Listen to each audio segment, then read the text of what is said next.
Philippine Genome Center, and RITM checked 31 COVID-19 positive samples for variants.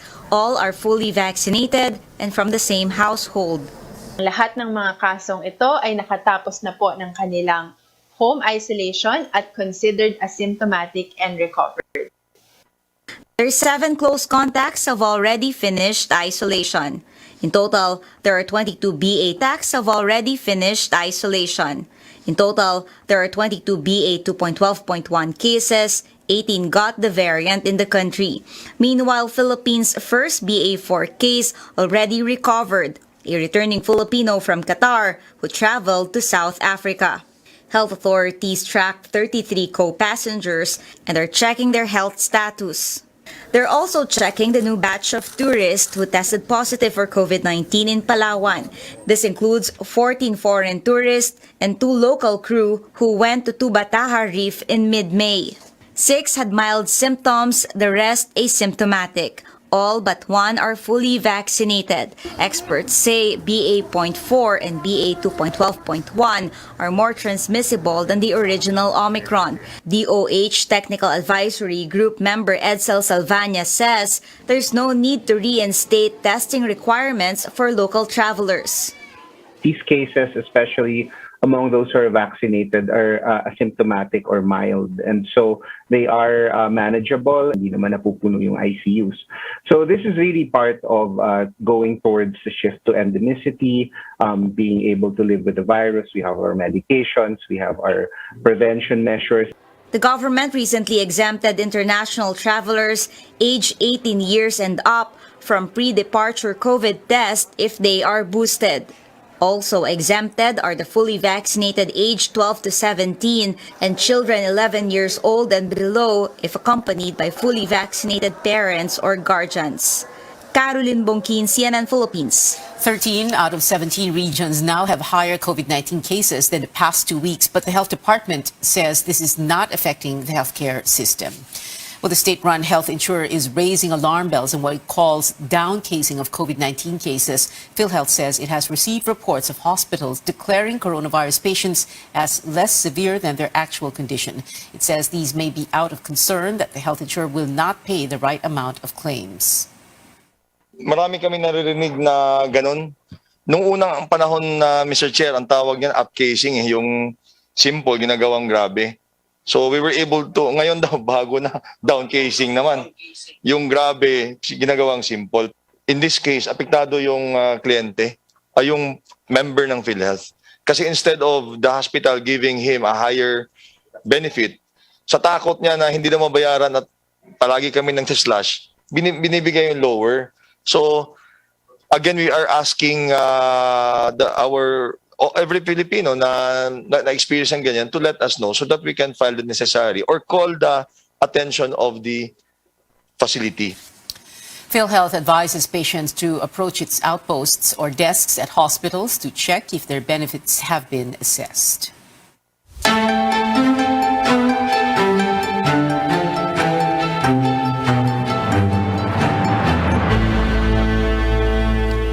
Broadcaster Erwin Tulfo and all other incoming cabinet officials will officially buckle down to work in a month's time. But this early, Tulfo is saying he will step down from office if he fails to deliver on his promises within a certain period. Tulfo will be Social Welfare Secretary under the Marcos administration. Speaking to CNN Philippines, Tulfo gave himself a deadline of 6 months to 1 year to introduce reforms in the agency.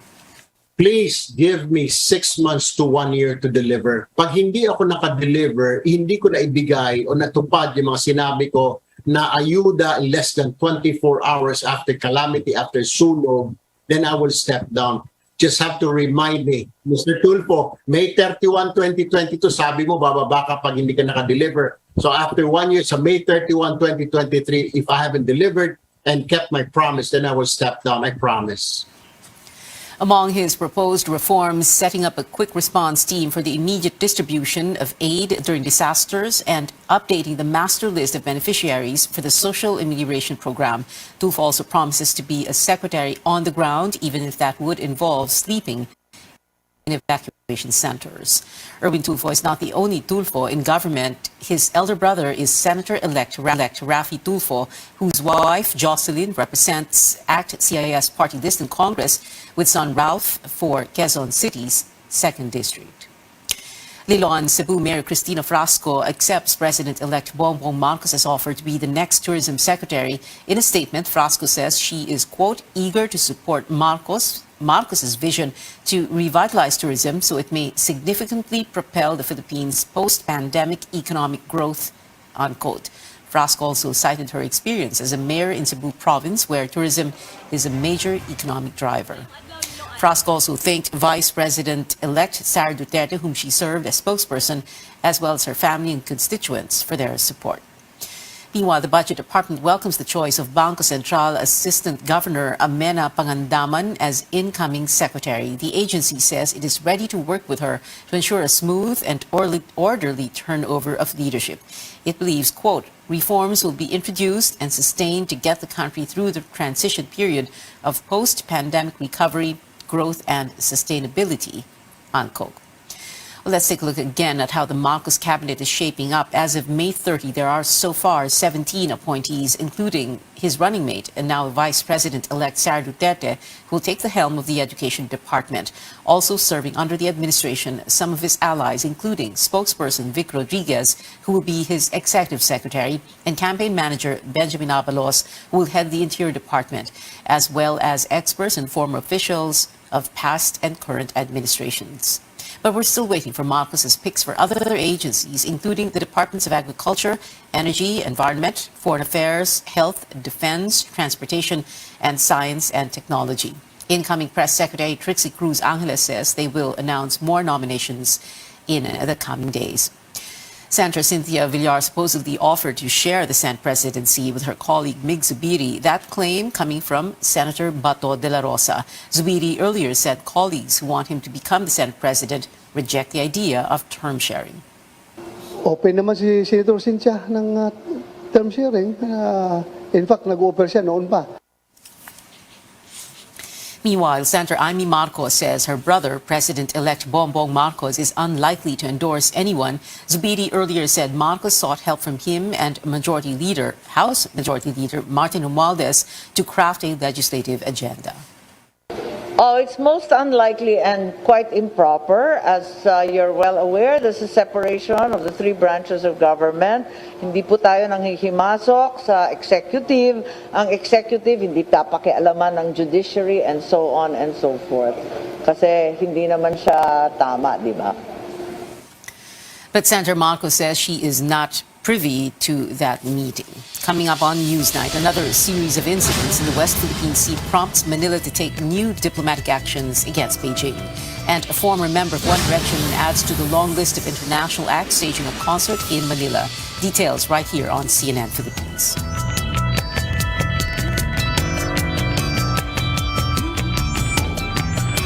Land Bank has always believed that in this country, we have to dream big. And so we learned to build something RPN DXKP Pagadian. Ang inyong Radyo Ronda. RPN Radio Philippines Network. Radio Philippines Network. Live to the world. Pinaagi sa FB page. Karon, mag-download na. Pinaagi sa Google Play o Apple Store, YouTube o Twitter. Alang sa mas kipakuskan ng mga balita, komentaryo, kasayuran o kalingawan. Ang mas kipakuskan ng inyong Radyo Ronda. Member, kapisanan ng mga broadcaster ng Pilipinas.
You're watching Newsnight. The government is taking diplomatic action yet again after a series of maneuverings by a Chinese Coast Guard vessel in the West Philippine Sea. Tristan Nadal reports a senior Chinese official was summoned to protest the incident.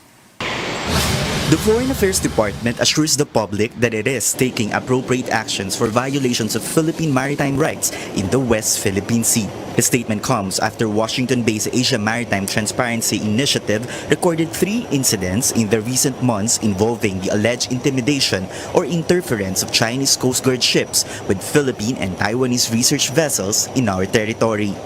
The AMTI said on March 23 a Chinese Coast Guard ship shadowed the Taiwan research vessel Legend in Babuyan Islands while the vessel was conducting hydrographic surveys. The activity was in partnership with researchers from the University of the Philippines. On April 6, both Taiwan and the Philippines sent their Coast Guard vessels to protect Legend. The game of cat and mouse ended on April 9. In a statement, the DFA said that it has summoned a senior Chinese official from the embassy on April 13th to protest the incident. In the same report, a Chinese vessel followed 2 survey ships commissioned by local oil company PXP Energy in Reed Bank. The DFA says it is now reviewing the Reed Bank incident for possible diplomatic actions. Few weeks after the Reed Bank encounter, the Chinese Coast Guard and 2 militia ships interfered with Philippine research activity by MVDA-B4 at Ayungin Shoal. The DFA says it has also lodged diplomatic protests over the encounter. Despite the incident, the Bureau of Fisheries and Aquatic Resources or BFAR remains unfazed and vows to continue research activities in the area. Maliban dun sa research and study, ay nandun siya para makita ng ating mga mangingisda na sila ay naaalagaan. Based on the actions of the Chinese vessel and what they were communicating to our vessels, they were essentially attempting to enforce Chinese law. They are clearly preventing us from conducting oil exploration. An expert says the Chinese activities in disputed areas will not stop anytime soon. The challenge now is for the incoming administration to be more assertive when it comes to the West Philippine Sea. For the next administration, it is clear that this is not acceptable. It should not be seen as the administration that finally gives them up. And it must therefore face China, of course, still in a peaceful manner, but insist on its legal rights and entitlements under international law. In a previous interview, President-elect Bongbong Marcos said that the Philippines should have a firm voice in upholding the arbitral ruling. Tristan Odalo, CNN Philippines. The Chinese embassy has yet to comment on the matter.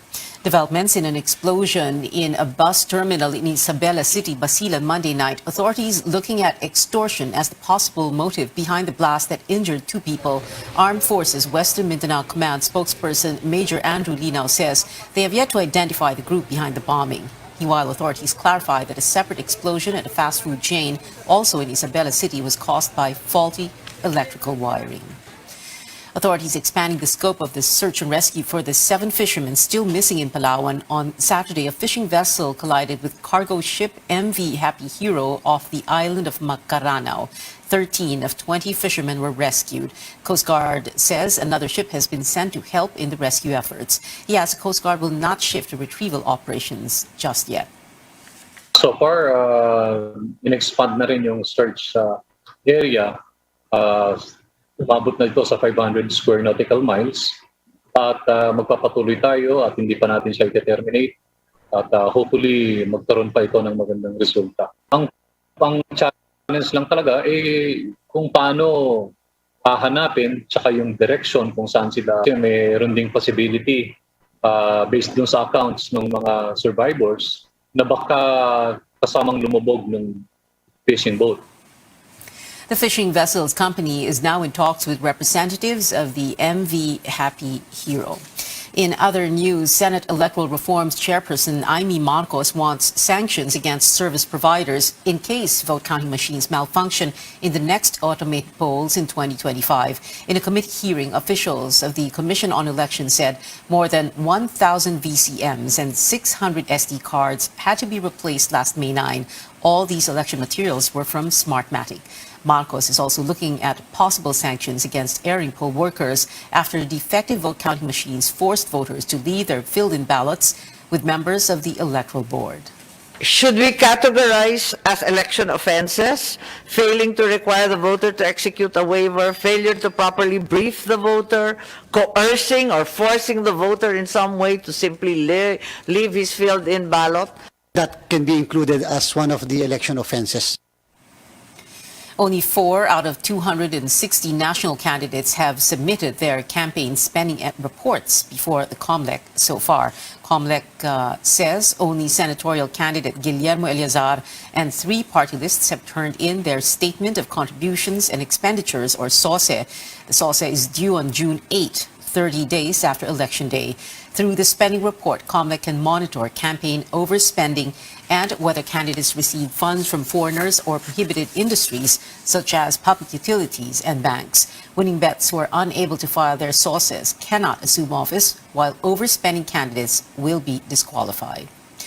World updates now. Last week's deadly school shooting is fueling debates on gun control in the United States. U.S. President Joe Biden admits he can only do so much. But as CNN correspondent MJ Lee tells us, Biden is hopeful lawmakers will finally do something to combat gun violence. We can never repay the sacrifice, but we will never stop trying. President Biden marking Memorial Day with a visit to Arlington National Cemetery, honoring the American men and women killed while serving in the U.S. military. Freedom is worth the sacrifice. Democracy is not perfect, but it's worth fighting for. If necessary, worth dying for. The solemn commemoration coming as the country continues to grieve the horrific mass shooting at an elementary school in Uvalde, Texas, that left 19 children and 2 adults dead.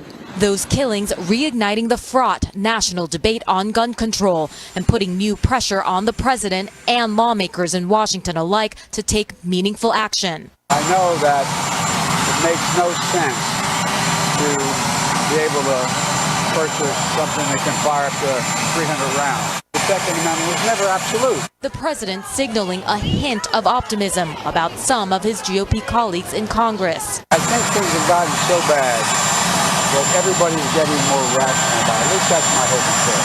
I consider McConnell a rational Republican, and Cornyn is as well. I think there's a recognition on their part that we can't continue like this.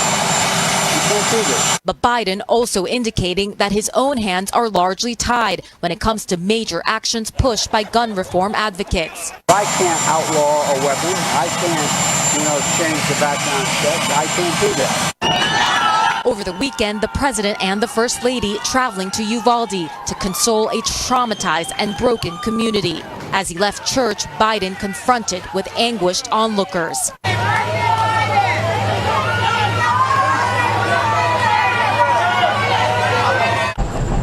Back in Washington, some Democratic lawmakers also sounding cautiously optimistic. There are more Republicans interested in talking about finding a path forward this time than I have ever seen since Sandy Hook. We're talking about red flag laws. We're talking about strengthening and expanding the background check system. While many Republicans appear eager to focus on strengthening school security systems. The things that would have the most immediate and succinct effect and tangible effect on these things, and that's actual security at a school. The European Union has agreed on a partial ban on Russian oil imports. The new package of sanctions will cover upwards of 2/3 of oil imports from Russia. This cuts a, quote, huge source of financing for Moscow's war machine. The EU says it will ban 3 more Russian state-owned broadcasters and penalize individuals responsible for war crimes in Ukraine. The package will also remove Russia's largest bank from the global payment system, SWIFT. Back here at home, transport groups make an appeal to commuters as costly fuel forces jeepney drivers to skip their trips. Groups clarify there were no transport strikes. They admit, though, a number of drivers ended up canceling trips because of expensive diesel. Just today, per liter diesel prices are up by 1 peso and 20 centavos. Humihingi din po kami ng pangunawa sa ating mga mahal na mananakay. Kayo po yung unang-unang binibigyan namin ng serbisyo publiko. Pangalawa na lamang po yung aming pagkakakitaan. Pero po kung wala rin ho kaming maiuwi sa aming pamilya o wala rin ho kaming maikargang diesel, papaano nga ho kami makakapagserbisyo sa inyo ng tama at maayos? Transport groups continue to hope for excise tax cuts and a minimum fare hike. As they call for faster fuel subsidy distribution, they're also arranging a dialogue with President-elect Bongbong Marcos. Straight ahead on Newsnight, a world-famous landmark pays tribute to Britain's Queen Elizabeth II. Plus, pole vault sensation EJ Obiena leaps for the top prize once again, this time in Italy. Stay tuned to CNN Philippines.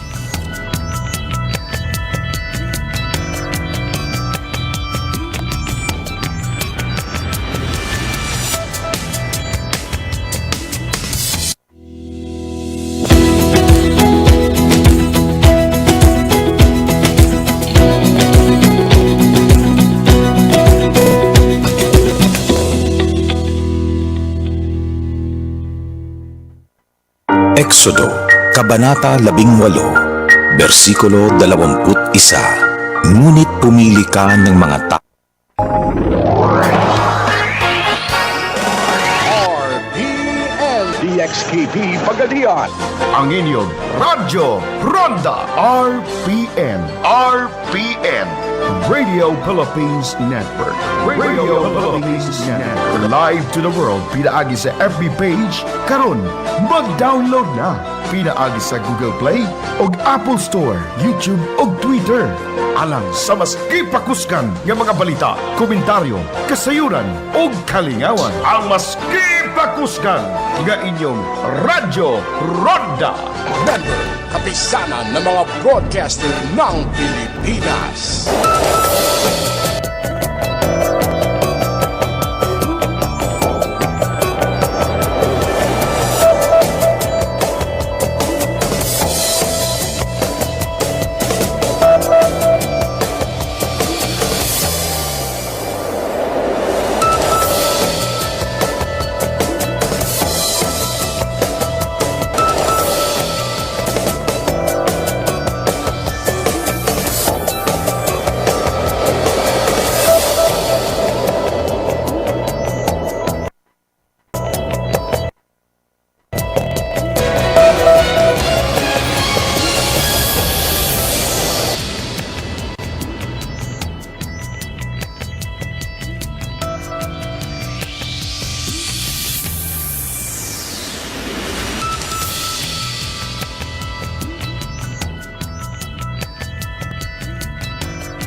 Welcome back to CNN Philippines. A world-famous landmark pays tribute to Britain's Queen Elizabeth II in honor of her Platinum Jubilee, or her 70th year on the throne. Projected onto the iconic Stonehenge are photographs of the Queen, each from a different decade during her reign. The England Monument was built around 2500 BC, but questions on its purpose remain unanswered. Well, speaking of landmarks, pole vault sensation EJ Obiena leaps for the top prize once again, this time in front of the Basilica of Santa Maria de Collemaggio in L'Aquila, Italy. Obiena bagged gold by clearing 5.85 meters, exceeding his 5.46-meter pole vault performance in the Southeast Asian Games. In football, Stephen Schrock was disappointed by his exclusion from the Philippine Azkals lineup in the final round of the 2023 AFC Asian Cup qualifiers. Schrock told CNN Philippine Sports Desk he thinks head coach Thomas Dooley still holds a grudge against him because of his 2014 Facebook post where he said I reached out to him asking for a sit-down to clear this up like adults. And yeah, he refused. I think we have a common goal, which is bigger than a personal pride, bigger than a personal ego, and unfortunately, I got denied this opportunity.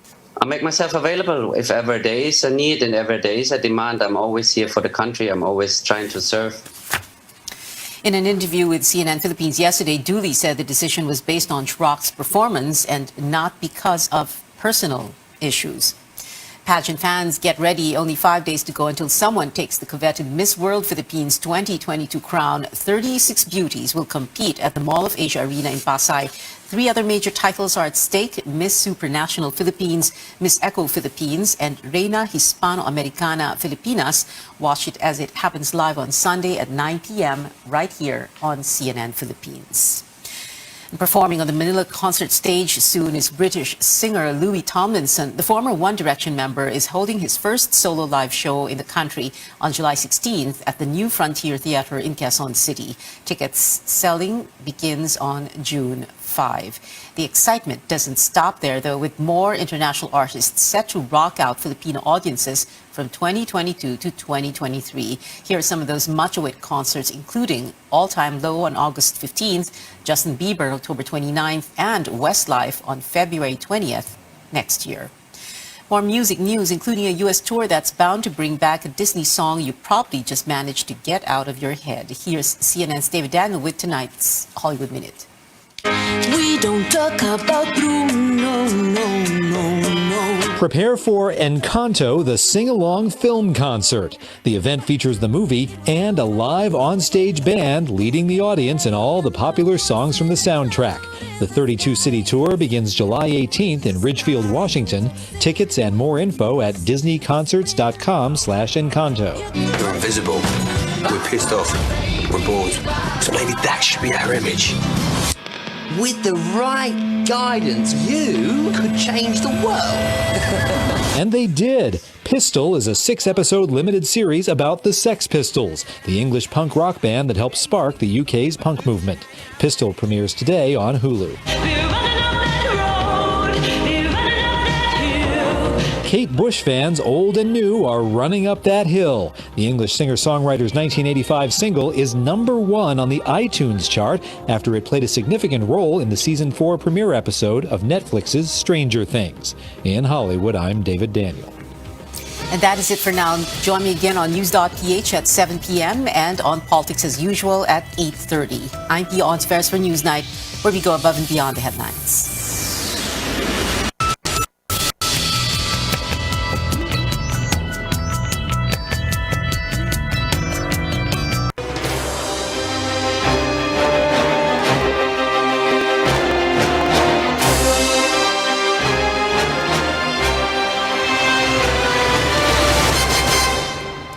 A party-list group continues to push for reforms in the education system.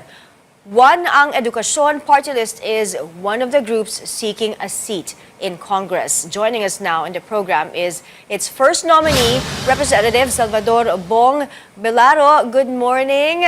Sir, how's the campaign going so far? It's 12 days to go before Election Day. Good morning, Mai. Good morning to all the televiewers from One Ang Edukasyon party list number 150 sa Balota. So far, we are now wrapping up our campaign procedures and our last-minute preparations. Well, One Ang Edukasyon is eyeing a return to Congress. It is said to be one of the most productive party-list groups in the 17th Congress, having authored hundreds of bills and resolutions. And right now, ano po yung nakikita ninyong problema or concerns in the education sector? It is one of the sectors badly hit by the COVID pandemic. Thank you for pointing out that, Mai. In fact, it's 728 bills and resolutions. And we take pride in the fact that we are one of the most productive party lists in the history of Philippine Congress with that record of 728 bills and resolutions. If ever the Filipino people trust us that we will be able to return to Congress, we will have 2 major goals. Number 1 is to work for the continuance of the laws that we have worked for in the 17th Congress, namely the free college education law. Because, one of the problems of that law is that there is a problem of funding on a yearly basis. If we get elected, we will assure and we will make best efforts to ensure that this law would have continuous funding. The other thing is the Free Wi-Fi in Public Places Act. We'd like to refine it in the post-pandemic era because now everything has gone online, and we would like to refine the glitches of this law. Okay, I'd like to talk about your priority legislation if elected in the 19th Congress. Kasi especially with this pandemic, ano po, we are seeing a so-called lost generation of learners. How do you plan to address this? That is very correct because of the pandemic, there is a loss in quality as proven by international assessments. There's also loss in access. And in fact, a joke is going around. In fact, it's validated by reality that there's also loss in sanity among the stakeholders, not only among the parents, but also among the students. So we'd like to address the pandemic and post-pandemic issues in education. Gusto ko yung sinabi nyo, loss in sanity. Lahat po siguro ng mga magulang ay naranasan ito, no? Dahil doon sa online classes. Ano po pa po yung ibang programa pa po na you push for in the 19th Congress? Kasama po ba yung may iba pa bang benefits for the teachers that you push for, and also maybe a salary increase? Definitely, Mai. In the 17th Congress, we're one of the most ardent advocates for increase in teacher salaries. And one aspect of looking at it is to look at the conditions. We would like to revise the Continuing Professional Development Act of 2016 because up to now, they continue to assess fees for attendance in teacher seminars, also in other professional seminars. We'd like the government to shoulder that. And also, we'd like to strengthen textbook education because we believe that, especially during the pandemic, skills are very important. We'd like the government to give more scholarships on a regional basis so that many students, outside school youths, in particular, will be given a chance to improve their lives. Okay, well, what are the plans in the final stretch of the campaign period? Embedded in our campaign, Mai, is our continuous campaign for the realization that education is and will always be an integral part of any development planning, whether it prepare yourself, the family, the community, in the country. And we always believe that ang tunay na pag-asa ay nasa edukasyon. So we'd like to appeal to all the voters that come May 9, 2022, let us vote for the education of our children. Let us vote for development. Let us vote for One ang Edukasyon Party List, number 150 sa balota. Thank you for your time this morning, Bong Belaro from One ang Edukasyon Party List.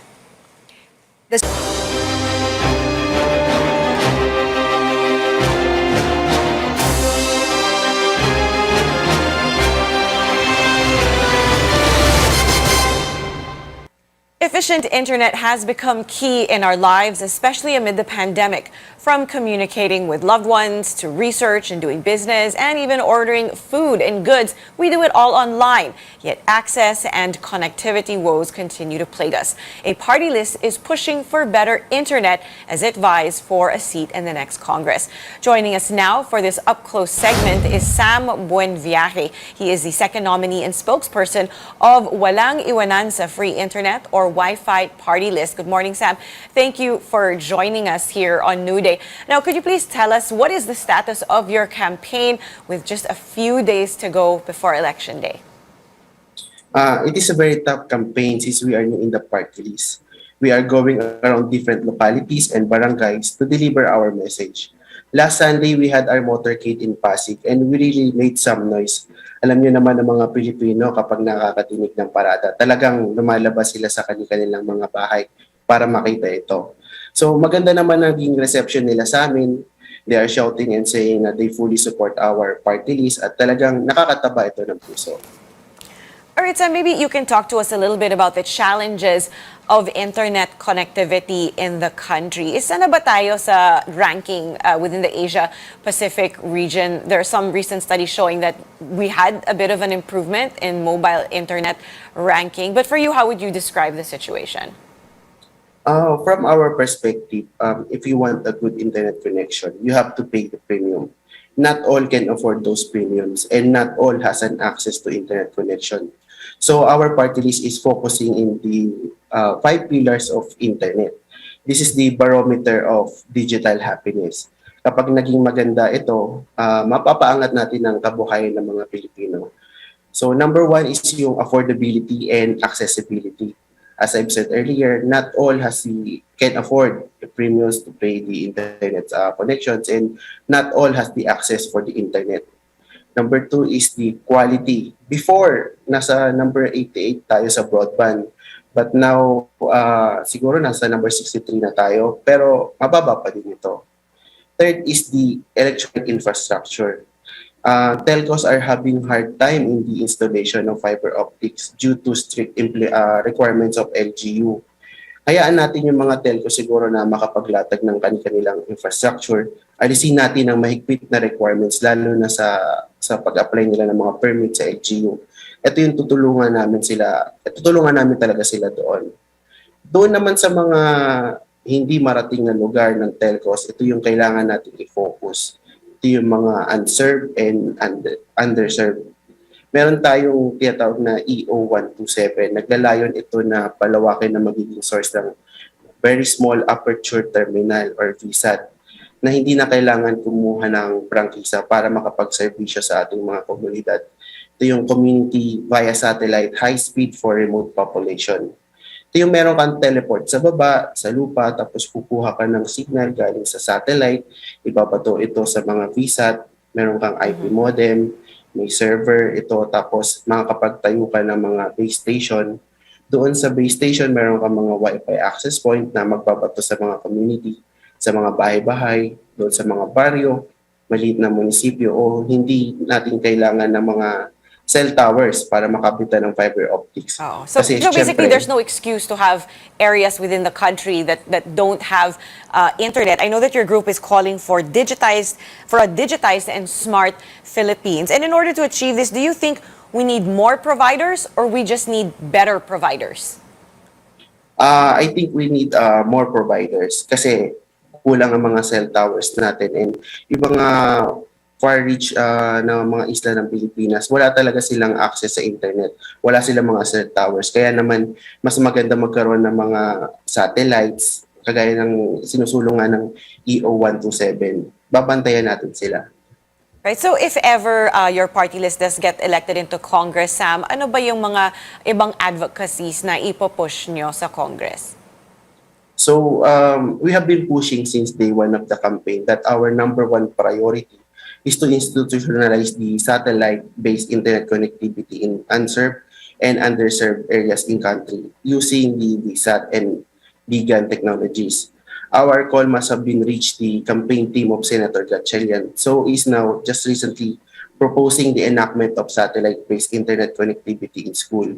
Number two, we will enact a law that will streamline the process and requirements in the setting up of towers and fiber optics to help telcos expedite and lay out countrywide internet coverage, which have been hampered by too much red tapes. All right, Sam, thank you so much for talking with us this morning. That was Sam Buenviaje from the Wi-Fi Party List.